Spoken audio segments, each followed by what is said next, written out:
Você achou na Bíblia?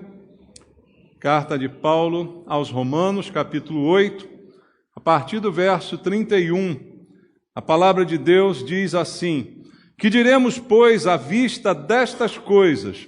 Se Deus é por nós, quem será contra nós?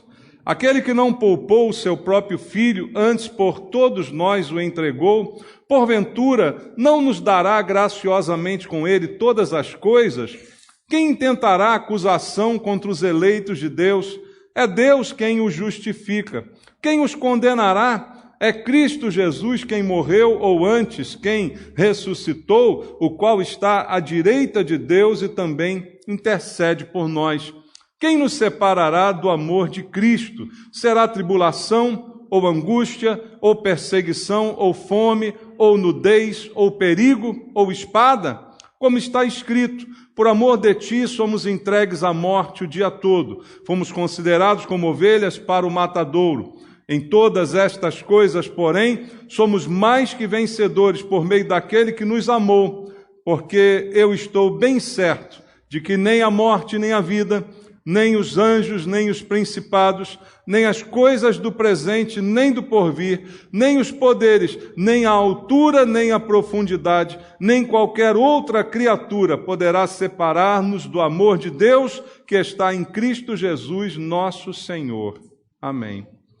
Pai, muito obrigado pela palavra que o Senhor nos deixou, pela orientação que vem das Escrituras para todos nós que cremos no Senhor. Tua palavra é a fonte da nossa fé, é a direção para a nossa vida, é o alimento espiritual que nós precisamos. E essa manhã queremos receber do Senhor. Fala conosco, Pai. Nós não estamos aqui para ouvir as filosofias do homem, as doutrinas do mundo, mas sim a palavra que procede do Senhor. É tudo o que precisamos saber. Tem tudo aquilo que é necessário para vivermos de acordo com a Tua vontade. Por isso eu te peço, quebra as barreiras esta manhã, Pai, as distrações, a barreira de entendimento, e todos nós possamos ouvir Tua voz. E usa para isso a minha vida, que eu entrego em Tuas mãos, para que eu seja um instrumento do Senhor e possa ministrar a palavra debaixo da unção e do poder do Espírito Santo. É o que eu te peço com os irmãos, em nome de Jesus. Amém. Amados, esse é um capítulo da carta aos Romanos, que na verdade toda a carta é muito inspiradora, não é?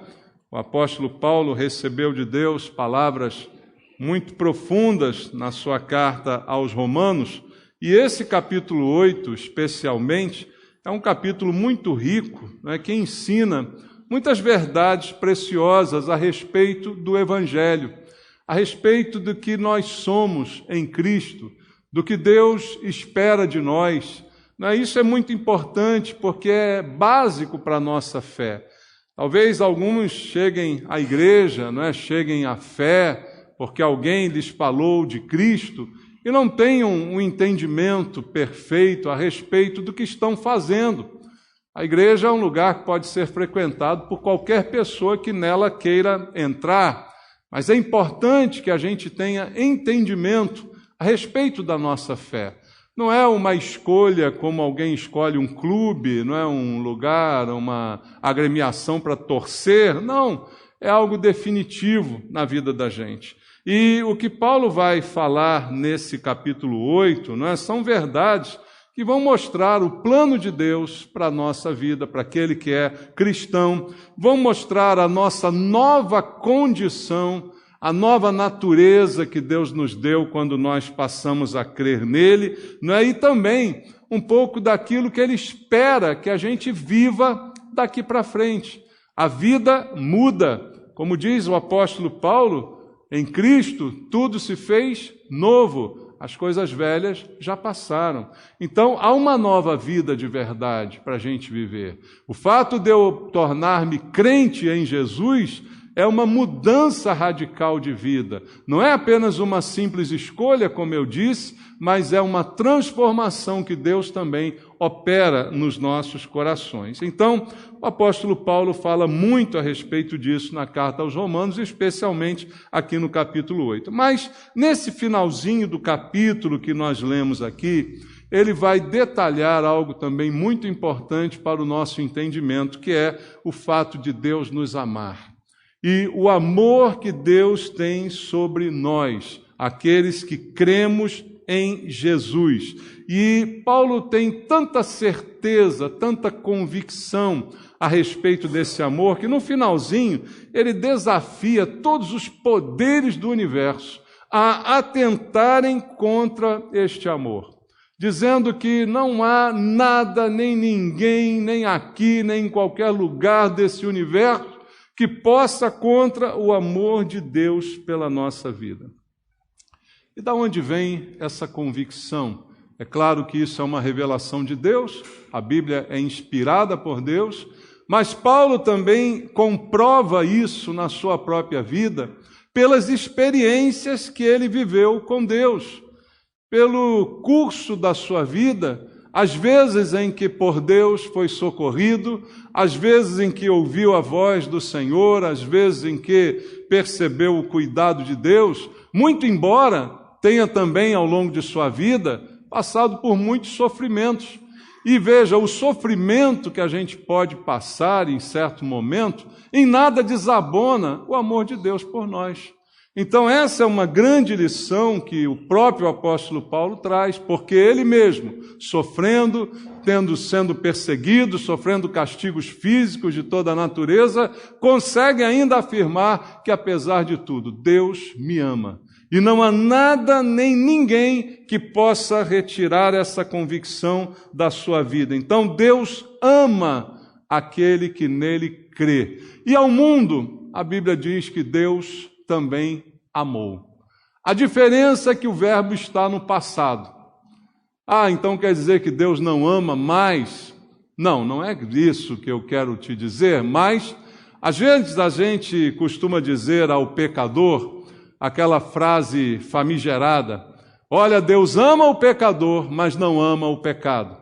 Biblicamente, essa frase não é verdadeira, não é uma verdade absoluta. Deus não ama o pecador que constantemente pratica o seu pecado, porque a própria Bíblia diz que os nossos pecados fazem separação entre nós e o nosso Deus. Mas Deus foi capaz de amar o homem, mesmo pecador. Por isso a Bíblia diz: Deus amou ao mundo no passado de tal maneira que providenciou uma solução. Qual? Deu seu Filho unigênito para que qualquer um, todo aquele que nele crê, não pereça, mas tenha a vida eterna.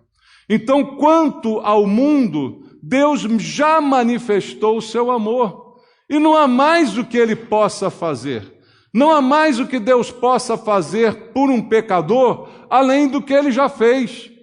Então eu posso dizer: olha, Deus te amou, pecador, e deu a você uma saída, e a saída é você crer em Jesus, para que você não pereça, ao contrário, tenha a vida eterna. Mas dizer que Deus ama a um pecador é meio como dizer assim: pode continuar pecando, que de qualquer forma Deus te ama. E isso não é verdadeiro, biblicamente falando. Mas ao crente, esse amor é constante. Esse amor é incondicional, como diz o apóstolo Paulo nesse texto. Então, Deus ama e age de maneira especial por aqueles que são seus, os cristãos, aqueles que entregaram suas vidas. Eu sou de Cristo se eu entreguei a minha vida para Ele. Se eu não entreguei, dele não sou. Mas se eu entreguei, eu pertenço a Ele. E Jesus foi muito claro dizendo que as suas ovelhas, ninguém pode arrebatá-las de suas mãos. Pertencem a Ele, e por Ele estão guardadas, protegidas, amadas, cuidadas o tempo inteiro. E é essa a palavra que Paulo está dando para nós no final aí do capítulo 8 da sua carta aos Romanos. Mas a pergunta é: você acredita nesse amor de Deus por você? Você, além de acreditar, você sente esse amor de Deus? E aí Paulo vai nos dar aqui pelo menos 5 provas desse amor de Deus por nós. No versículo 31, o primeiro que nós lemos aqui essa noite, ele diz assim: Que diremos, pois, à vista destas coisas? Se Deus é por nós, quem será contra nós? À vista destas coisas, que coisas? Qualquer coisa. Tudo o que pode acontecer a qualquer um de nós. A Bíblia diz que o sol nasce sobre bons e maus. A chuva cai sobre bons e maus. Então, nós não somos protegidos de uma maneira especial em relação aos males que esse mundo pode causar. Acidente, desgraça acontece com crente e com descrente. Mas não está aí a prova do amor de Deus. Mas o que Paulo diz logo nesse primeiro versículo é que Deus age em favor daqueles que ele ama. E ao dizer, se Deus é por nós, quem será contra nós?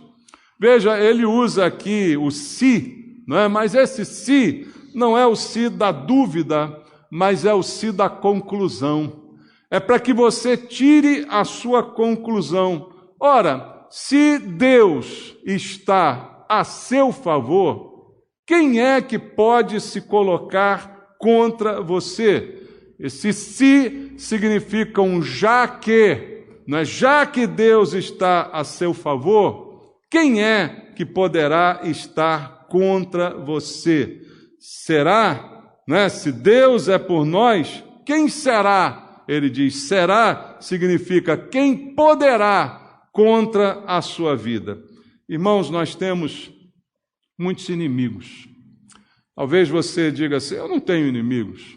Você tem um de cara que eu digo a você que é o diabo. Ele é teu inimigo, é ou não é? Quer você queira, quer não. Você não está do lado dele, você está do lado de Cristo. Então você já está contra ele. Da mesma forma que Jesus também disse, quem não é por mim, é contra mim. Quem comigo não ajunta, espalha.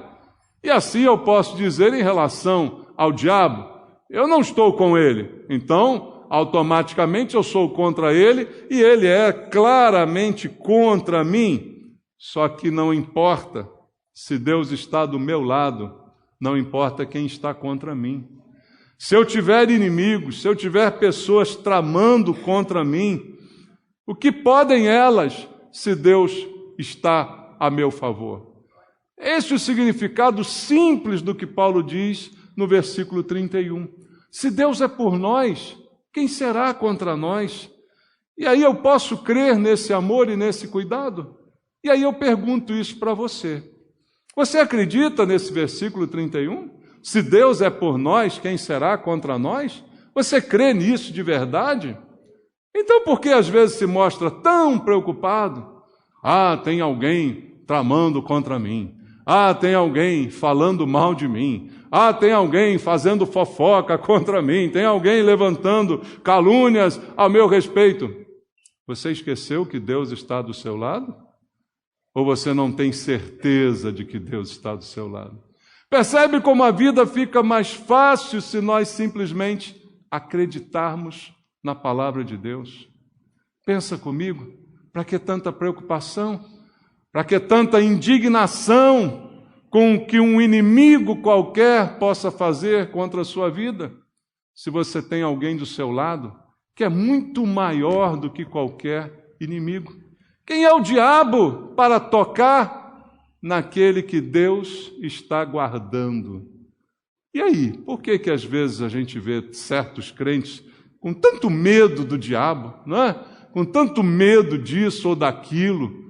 A coisa mais triste para mim é um crente ficar com medo que alguém fez um trabalho para ele. Tem algum aqui hoje? Alguém fez um trabalho para mim. É dois trabalhos, de fazer e de desfazer. Porque se Deus é por mim, quem será contra mim? Bom, se eu tenho medo, talvez é porque eu não sei, não tenho a certeza de que Deus é por mim. Talvez o que esteja realmente em xeque seja a nossa fé. E quando você vai perceber, tudo tem a origem na fé. A salvação tem a origem na fé. A permanência tem a origem na fé. O agradar a Deus tem a origem na fé. A fé é o que vence o mundo. Então, se eu sei que Deus me ama, se eu sei que Ele cuida de mim, a quem temerei? Que me pode fazer o homem? Quem pode fazer algo contra mim? Que Deus esteja, de repente, não vendo, não percebendo, distraído, e algo então me acontecerá. Impossível. Minha vida está nas mãos de Deus. Minha vida está nas mãos de Deus. E se algo acontecer, foi porque Deus assim o quis ou permitiu, com um propósito que talvez eu não conheça, mas que Ele sabe muito bem qual é, e que no fim todas as coisas hão de cooperar para o meu bem. Esse é o crer no amor de Deus, que Paulo começa a afirmar logo no versículo 31. No 32 ele diz: aquele que não poupou o seu próprio filho, antes por todos nós o entregou, porventura não nos dará graciosamente com ele todas as coisas? Paulo aqui, ele apela para o fato de que Deus é o nosso supridor, é aquele que supre as nossas necessidades. E ele usa um exemplo muito forte aqui. Ele diz, olha, esse Deus em quem nós cremos, ele não poupou o seu próprio filho. Como eu citei, Deus amou ao mundo de tal maneira que deu o seu próprio filho, o único, o unigênito. E ele diz, olha, Deus não poupou o seu próprio filho. Então você acha que é aquele que não poupou o seu próprio filho em nosso favor, agora vai economizar nas demais coisas que ele possa fazer por nós e que são extremamente necessárias? Em outras palavras, é isso que Paulo está dizendo. Então, Deus que me ama, que me protege, supre as minhas necessidades. Porque o seu bem maior, seu próprio filho, ele entregou por mim. Ora, se ele deu o que é maior e mais importante, em meu favor, para suprir a maior de todas as minhas necessidades, que era o perdão dos meus pecados e a minha salvação, ele não vai me dar aquilo que é necessário para a minha subsistência, para o nosso benefício, gratuitamente nos entregou o seu Filho, e agora ele iria economizar naquilo que pode me dar, naquilo que pode me abençoar. Ele cobraria alguma coisa pelas bênçãos que ele tem derramado sobre nós. As bênçãos de Deus não têm preço, você não consegue comprá-las, você não compra o amor de Deus, você não compra o favor de Deus, você não compra a atenção de Deus, você não compra a simpatia de Deus. Às vezes o nosso relacionamento é que está errado, porque assim a gente faz desde criança. Você sabia que as crianças são assim? Elas tentam comprar os pais, elas tentam comprar os avós. Sabia disso? Elas tentam buscar a preferência do pai ou do avô. Ela faz um agrado, ela te diz alguma coisa para que você fique propício a ela. Isso a gente faz desde pequeno, irmãos, porque nós nascemos em pecado. Nós somos interesseiros por natureza, mas agora estamos diante de um Deus que nos deu de graça o que não merecíamos, a salvação e o perdão pelos nossos pecados. E a gente ainda quer trazer para esse relacionamento o mesmo pensamento interesseiro. Vou fazer alguma coisa para agradar a Deus, porque Ele então vai me agradar de volta. Deus não poupou seu Filho para me salvar. E Ele vai poupar alguma coisa que eu preciso, vai não dar, como diz Paulo aqui, Ele não nos dará graciosamente com Ele todas as coisas. Será que tudo aquilo que Deus me dá ainda é de graça, irmãos? Salvação você pagou quanto para tê-la? E agora o resto que você precisa e que Ele continua te dando, quanto custa, quanto você paga? É incrível como algumas pessoas podem pensar assim: para ser salvo, não paguei nada, mas para continuar salvo, aí tem que pagar. Para receber o perdão, não paguei nada, mas para continuar merecendo o perdão para o dia a dia, agora tenho que pagar. É incrível como podemos pensar de forma tão incoerente em relação à Bíblia Sagrada. Nada paguei para receber de Deus o que é mais valioso, a salvação. Mas agora, se eu quiser que Deus me dê o pão de cada dia, eu tenho que pagar alguma coisa. Eu tenho que... Não é assim que funciona. Não é um relacionamento de toma lá, dá cá. É um relacionamento de amor. E de amor que pressupõe confiança. Eu confio em Deus e Ele cuida de mim. Eu confio no seu amor e sei que aquele que deu o que era mais precioso me dará todas as coisas e não há nada mais precioso do que aquilo que ele já me deu. Então eu preciso ajustar a minha fé, eu preciso ajustar o meu entendimento a respeito dessas coisas e não me deixar contaminar pelas superstições, né, pelas tradições humanas, pelas falhas que eu trago dentro de mim desde pequeno, que é a tentativa de subornar, de agradar, né? A bajulação, e assim nosso relacionamento com Deus não pode ter base em bajulação, mas em amor e em confiança. No versículo 33, Paulo continua dizendo: quem intentará acusação contra os eleitos de Deus? É Deus quem os justifica. Paulo faz uma pergunta e tenta nos ensinar através de uma pergunta. Quem é que pode acusar aquele que Deus perdoou? Quem é que pode trazer uma acusação para aquele que Deus elegeu e perdoou? É simples a pergunta de Paulo. Ora, o ensinamento é que Deus, por seu amor, nos justificou. E esse termo, embora seja muito falado por nós cristãos, talvez não seja bem entendido por todos nós. Ser justificado não significa ser justo por natureza. Por natureza nós somos maus. Por natureza a gente não vale nada. A gente é pecador, tende ao pecado desde pequenininho, como eu disse para você agora. Cheio de problemas, nós nascemos assim. Então não há um justo sequer, a Bíblia diz, não há um justo na face da terra.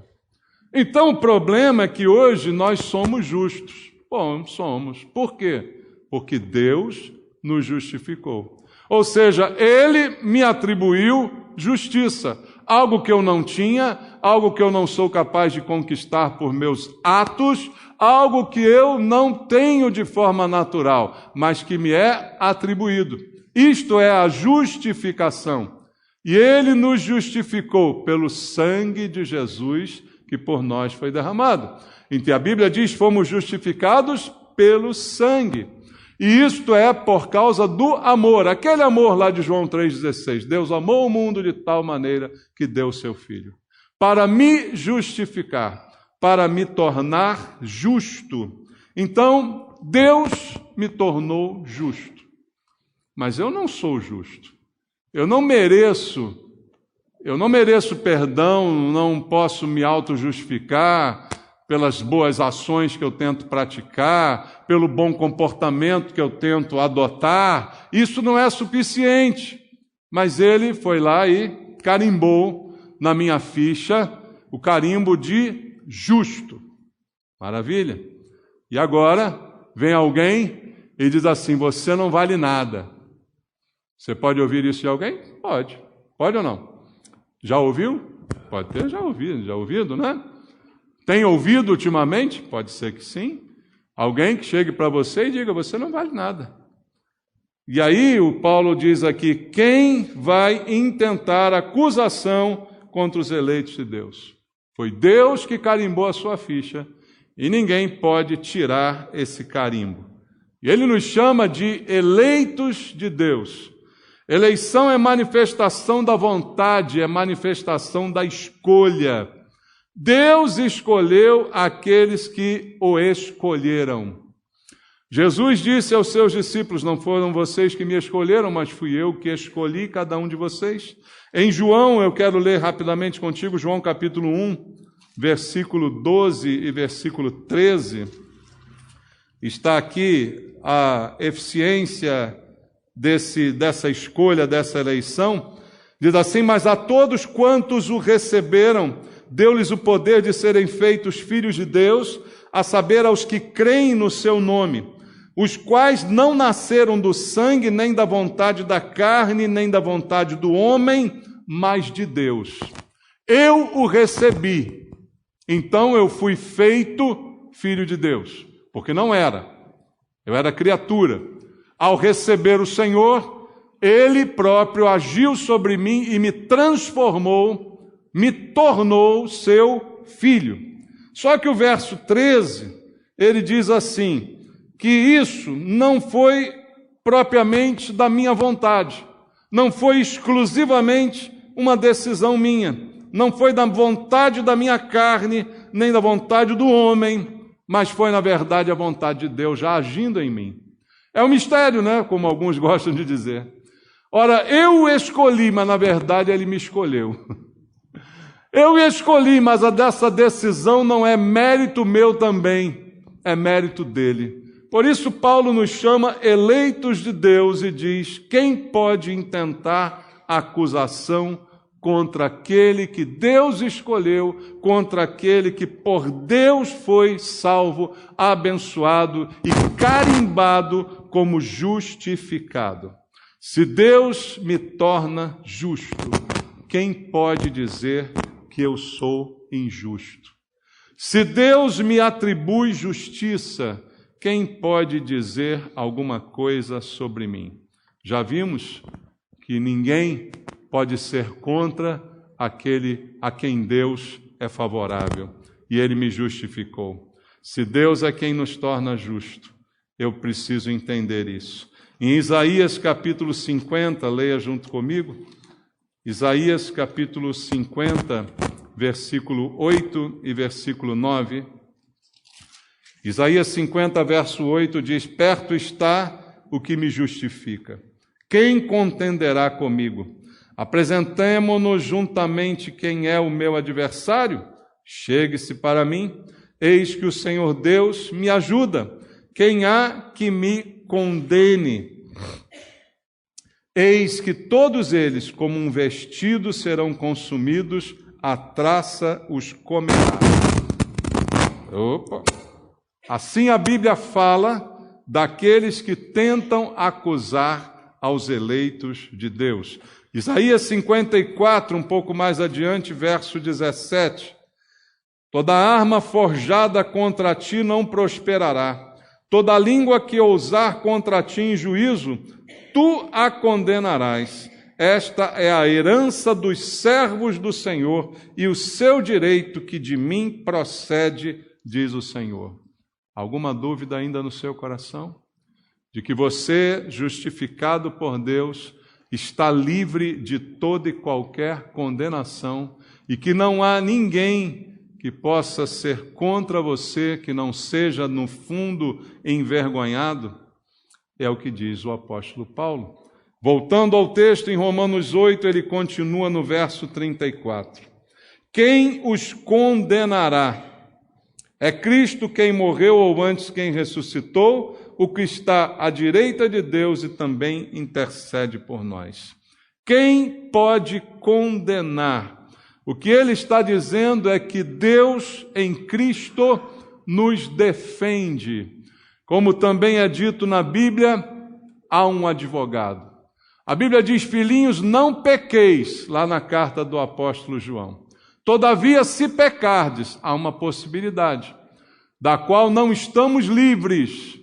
Estamos livres do pecado, estamos livres do efeito maligno do pecado, que seria a condenação e a morte, mas não estamos livres de pecar, ele continua sendo uma possibilidade na nossa vida. E João diz: olha, filhinhos, não pequeis, mas pode ser que aconteça. Se pecardes, tendes advogado junto ao Pai, e ele dá o nome do advogado. Qual é o nome que ele dá? Jesus Cristo. Esse é o seu advogado. E Paulo aqui diz a mesma coisa. Quem vai condenar? Aquele que é defendido por Cristo. Você é defendido por Jesus. Ele nos deu Jesus, que morreu, que ressuscitou e que agora à destra de Deus, diz a Bíblia, intercede por nós.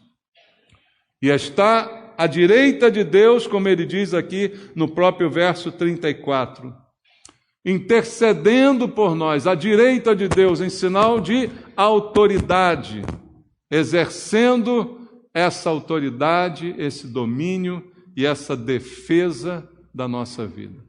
Irmãos, ser salvo por Deus não é ser apenas perdoado, mas é ser amado, é ser guardado, é ser justificado, é ser protegido, poupado.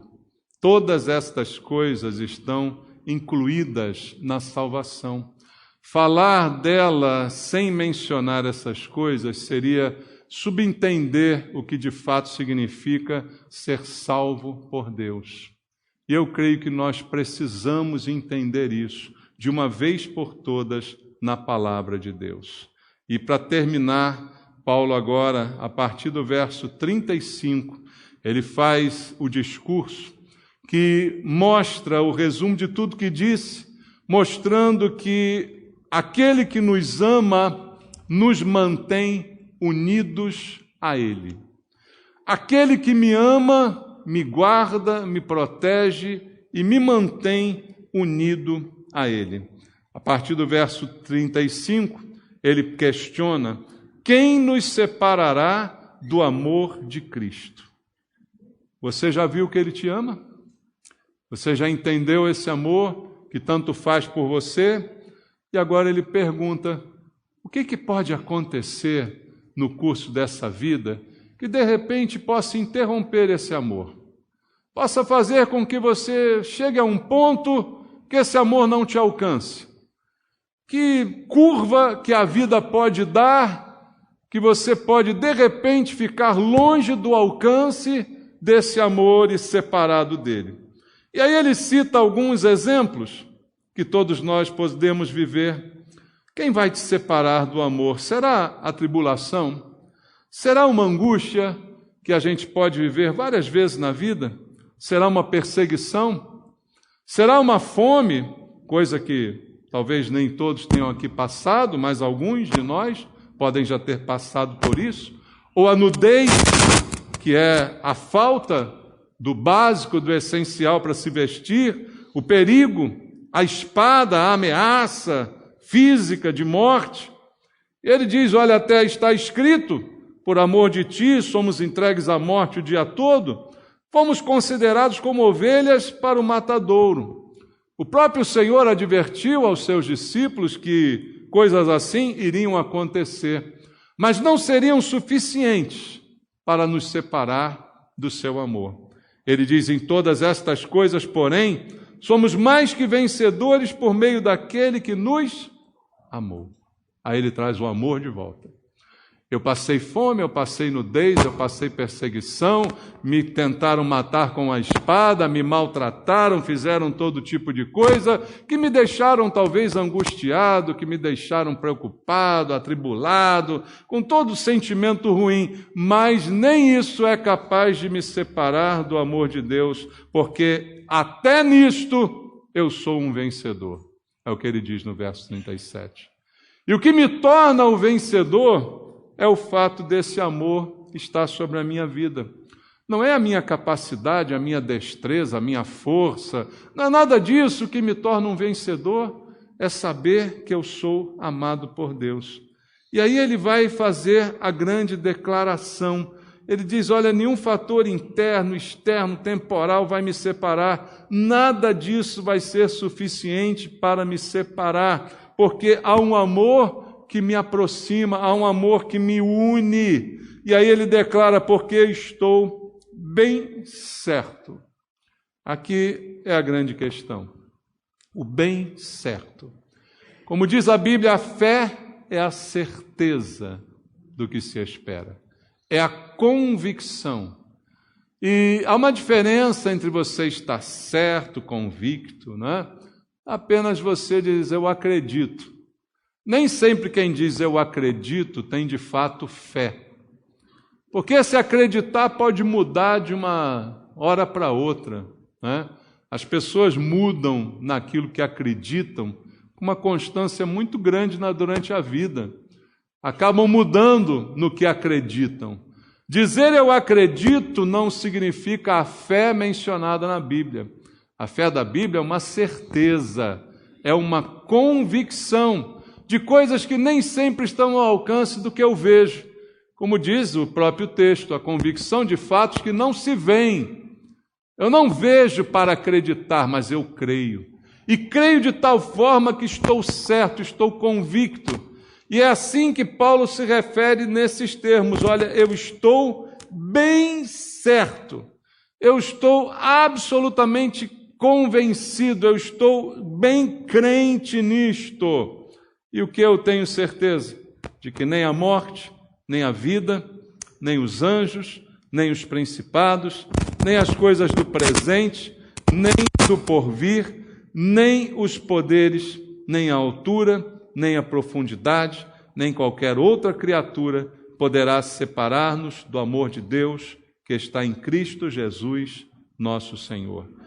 No verso 35 ele pergunta: quem me separará? E logo depois ele vai negar qualquer possibilidade de separação. Nada, nem ninguém pode me separar desse amor. Porque esse amor não depende de mim. Se dependesse de mim, a manutenção desse amor, eu estava perdido. Se dependesse de nós manter esse vínculo, pensa bem. Por isso que eu não acredito que manter a salvação depende de nós. Porque eu sou incapaz de manter qualquer coisa, irmãos. Por mais que a gente queira, a gente às vezes se mostra incapaz. Você diz assim, olha, talvez já tenha acontecido, você deu uma palavra na intenção de mantê-la, e de repente, por uma circunstância, você acabou se vendo forçado a quebrar a promessa que fez, a palavra que deu. Nós somos muito frágeis para que algo tão importante dependa de nós. Nós somos muito frágeis e contaminados para que algo tão precioso dependa de nós. Manter esse amor, manter Deus me amando, não depende de mim, mas depende do amor de Deus, depende da atitude de Deus, depende da grandeza do seu amor. Para me salvar, Ele me amou de tal maneira que nenhum dos meus pecados foi levado em conta, porque em Cristo foi satisfeito o seu senso de justiça, a Ele foram atribuídas todas as minhas falhas, e esse sangue foi suficiente para me tornar inocente e ser carimbado como justo na presença de Deus. E foi assim que Deus me salvou, e agora Ele continua me amando. Por quê? Porque agora eu fiquei bonzinho? Porque agora eu entrei numa de bom comportamento e enquanto eu me comportar bem, Ele continuará me amando. Veja, o que eu digo aqui não é um incentivo para você dizer, então o pastor está dizendo o seguinte, o que eu fizer, Ele continua me amando. Né? Se eu tiver um mau comportamento, Ele continua me amando. Eu digo a você, sim. Sim. Só que todo mau comportamento tem consequência. Porque a Bíblia diz, de Deus não se zomba, o que o homem semear, ele ceifará. E Deus é capaz de me amar e me castigar ao mesmo tempo. Deus é capaz de me amar de forma tão grande e me disciplinar. A Bíblia diz, Deus disciplina quem Ele ama. Então o que eu digo aqui, para te dar certeza da tua salvação, não é um incentivo a você pecar, muito pelo contrário, porque se pecar, sofrerá. Porque o pecado sempre traz sofrimento, sempre traz dano. Mas eu tenho ainda o advogado. Se pecar, o advogado não me deixa, não deixa a minha causa. O advogado não me abandona.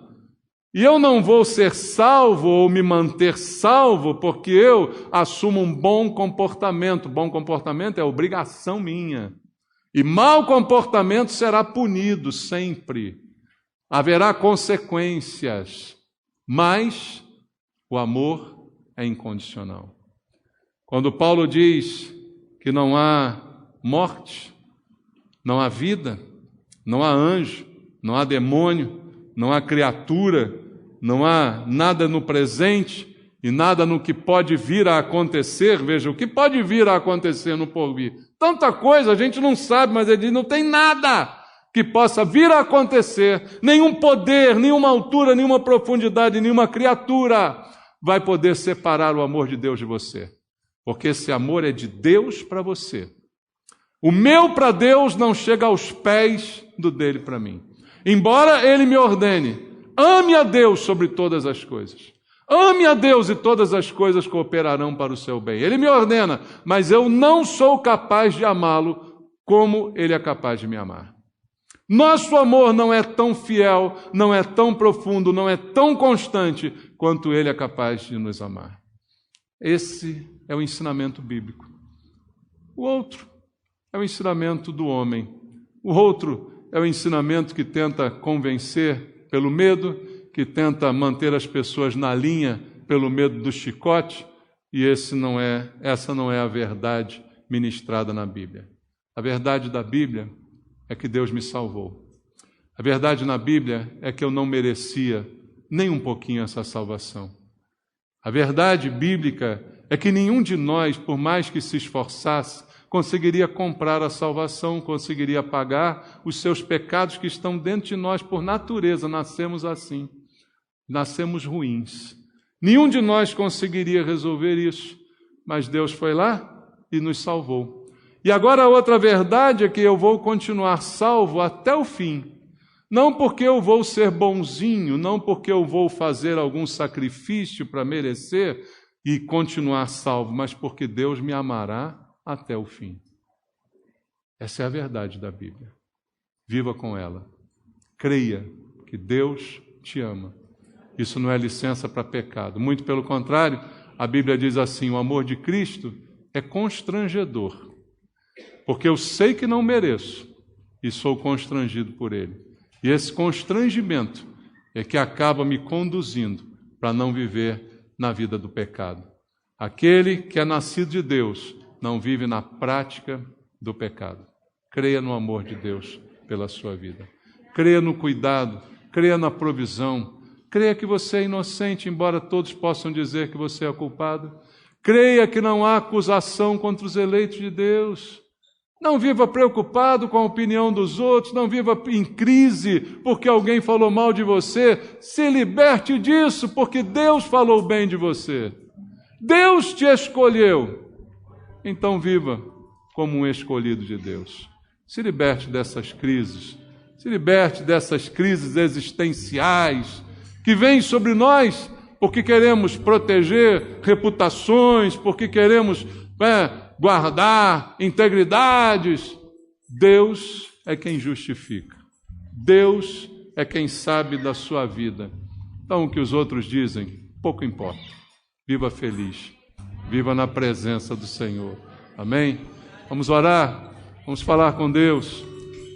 Deus e Pai, nós te agradecemos por esse amor, porque é a única coisa que podemos fazer. Nem retribuir somos capazes direito, Pai. Por mais que a gente tente retribuir esse amor, a gente ainda fica tão distante do que é dado, Pai. É tanto que o Senhor nos dá, que qualquer coisa que possamos dar ao Senhor é pouco diante daquilo que recebemos. Há uma distância enorme, Senhor, entre o que o Senhor tem nos dado e aquilo que nós podemos te dar. Nada podemos fazer em troca, apenas concordar com o Senhor, apenas crer.